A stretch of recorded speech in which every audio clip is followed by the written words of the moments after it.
Dear students, তোমাদের প্রত্যেককে আমার ইউটিউব চ্যানেলে স্বাগত।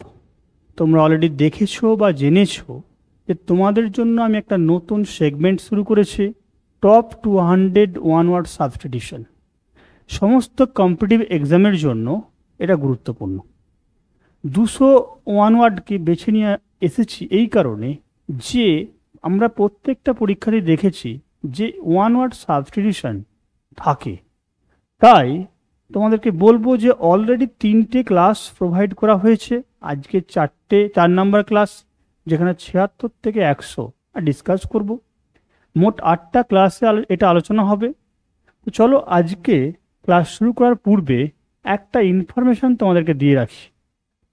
যারা তোমরা পিডিএফগুলো পেতে চাইছো, ওকে, তাদেরকে বলবো যে তোমরা আমার এই Telegram channel English with Sanjeev sir এখানে জয়েন করবে এবং পিডিএফগুলো কালেক্ট করবে। চলো আজ ক্লাস শুরু করি। এখানে বলে রাখি এটা 76 থেকে 100 হবে, ওকে। তো চলো দেখো 76 কি বলছে। A glass container for fishes and other water animal, মানে একটা কাঁচের জায়গা যেখানে মাছ বা অন্যান্য জলজ প্রাণীকে রাখা হয়, তাকে কি বলা হয়? তাকে অ্যাকোয়ারিয়াম, ওকে। তাহলে অ্যাকোয়ারিয়াম মানে কি না, একটা কাঁচের পাত্রের মধ্যে বা জায়গার মধ্যে জলজ প্রাণী বা মাছ রাখা হয়ে থাকে সৌন্দর্যের জন্য। বাড়ির মধ্যে অনেকে রাখে, এটাকে আমরা অ্যাকোয়ারিয়াম বলি।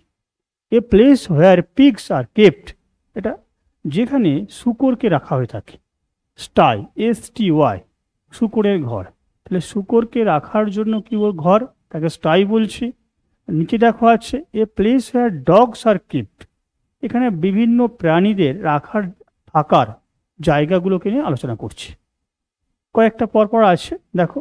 এ place where dogs are kept, এটা বলছি আমরা ক্যানেল, KENNEL, কুকুরের ঘর মানে কুকুরের থাকার ঘর। The normal Abbott of any animal, এই অ্যাবট মানে হচ্ছে বাসস্থান, ঠিক আছে, থাকার জায়গা। তাহলে এটাকে আমরা কি বলছি? নর্মাল অ্যাবট, মানে মানুষ আদার্স যে কোনো সবার ক্ষেত্রেই নর্মালি থাকার জায়গাটাকে আমরা কি বলে থাকি বলো? হ্যাবিট্যাট, স্বাভাবিক বাসস্থান। ক্লিয়ার?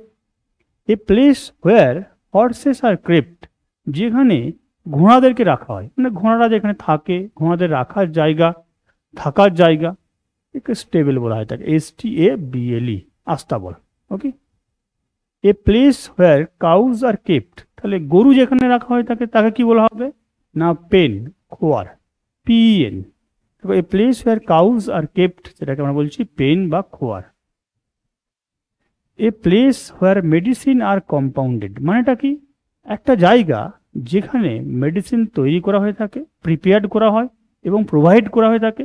তোমাকে পরীক্ষা হলে বলতে পারে where medicine are prepared and provided, তখনও কিন্তু আমাদের এই আনসারটাই হবে। প্রিপেয়ার্ড অ্যান্ড প্রোভাইডেড হলে ডিসপেন্সারি, ওকে, ডিসপেন্সারি, এই উত্তরটাই হবে। A place where animals are slaughtered for the market, মানে বাজারে বিক্রি করার জন্য সেখানে হত্যা করা হয়ে থাকে, কাটা হয়ে থাকে যে পশু পাখিগুলোকে, সেটাকে আমরা কি বলছি? কসাইখানা। দেখো স্লটার হাউস আছে একটা, অ্যাবাটয়ার আছে একটা, দেখো ABATTOIR, অ্যাবাটয়ার বা স্লটার হাউস, কসাইখানা। এখানে অবভিয়াসলি বিক্রি করার জন্য, বাজারে নিয়ে যাওয়ার জন্য হত্যা করা হয়ে থাকে। A place where a collection of historical reports, list and letter is kept, তাহলে এমন একটা জায়গা যেখানে ঐতিহাসিক কোনো তথ্য, রিপোর্ট বা লেটার রাখা আছে, এটাকে বলছি কি? আর্কাইভস, মহাফেজখানা। বাংলাটা খুব সুন্দর, মহাফেজখানা, ইংলিশে আমরা যেটাকে আর্কাইভস বলছি, okay. A group of buildings that soldiers live in, বলছে একটা জায়গা বা বিল্ডিং, একসঙ্গে সারিবদ্ধ বিল্ডিং যেখানে সেনাবাহিনী থাকে, সোলজার্সদের মানে সোলজার্সদেরকে রাখা হয় বা তারা বসবাস করে, সুতরাং সেটাকে আমরা কি বলছি? ব্যারাকস, সেনা ছাউনি, okay. A place where books are kept, library, এটা খুব সহজ ছিল। A place where grains are stored, বল যেখানে শস্যকে সঞ্চয় করে রাখা হয়ে থাকে, জমা করে রাখা হয়ে থাকে, তাকে আমরা শস্য ভাণ্ডার বলি, গ্যানারি। আমরা হরপ্পা মহেঞ্জোদারোতে কি পেয়েছি বলো? শস্য ভাণ্ডারের উল্লেখ পেয়েছি, গ্যানারি উল্লেখ পেয়েছি। সেখানে কি শস্যকে জমা করে রাখা হতো। A place where goods are stored, যেখানে জিনিসপত্র, এই গুডস মানে হচ্ছে জিনিসপত্র, সঞ্চয় করে রাখা হয়, তাকে ডিপোট বলে, DEPOT। One who sales rice, ডাল এক্সেট্রা, মানে যেখানে চাল ডাল বিক্রি হয় তাকে গ্রোসার বা মুদি বলা হয় থাকে। One who makes wooden furniture, যে কাঠের আসবাবপত্র বা ফার্নিচার তৈরি করে তাকে আমরা কার্পেন্টার বলি বা ছুতোর বলি।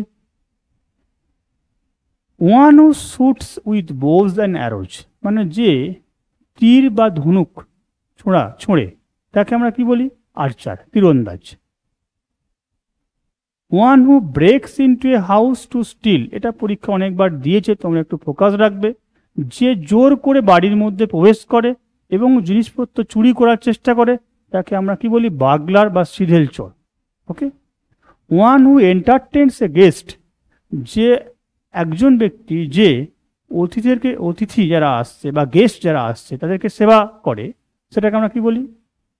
হোস্ট, অতিথি সেবক।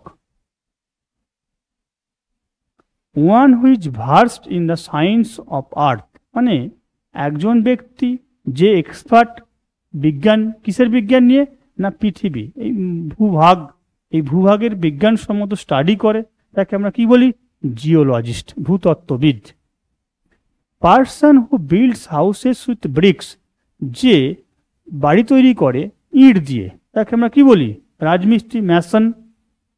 One which loved and respected, এমন একটা ব্যক্তি যাকে প্রত্যেকে ভালোবাসে এবং শ্রদ্ধা করে তাকে আমরা আদর্শ বলে ধরি, তাই তো, আইডল সেন্সে। ওয়ান হু সেলস ফ্লাওয়ার্স, একজন, এটা পিএসসিতে অনেকবার দিয়েছে কোশ্চেনটা। ওয়ান হু সেলস ফ্লাওয়ার্স, যে ফুল বিক্রি করে, ফ্লোরিস্ট, FLORIST, ফুল বিক্রেতা। One who craves on stone, মানে যে পাথরের উপর খোদাই করে ডিজাইন করে বা মূর্তি বানায় তাকে আমরা কি বলি? স্কাল্পটর, ভাস্কর। Okay. A person who goes on foot, একজন ব্যক্তি যে ফুটপাথ দিয়ে হেঁটে যায়, ঠিক আছে, বা পায়ে হেঁটে যায় তাকে আমরা কি বলছি? পিডেস্ট্রিয়ান। ওকে, পথচারী। A person who walks in sleep, দেখো কিছু ব্যক্তি আছে আর ঘুমের মধ্যে হাঁটে, এটা একটা ম্যানিয়া বা রোগ বলতে পারি কি? A person and who walks in sleep, ঘুমের মধ্যে হাঁটে যে ব্যক্তি তাকে বলি সমনামবুলিস্ট। ওকে। তো এই 176 থেকে তোমাদের 100 পর্যন্ত আলোচনা করা হলো। এরপরে আবার 101 থেকে 125 পর্যন্ত আলোচনা করা হবে পরের ভিডিওতে। তো তোমরা এটা দেখতে থাকো। ধন্যবাদ।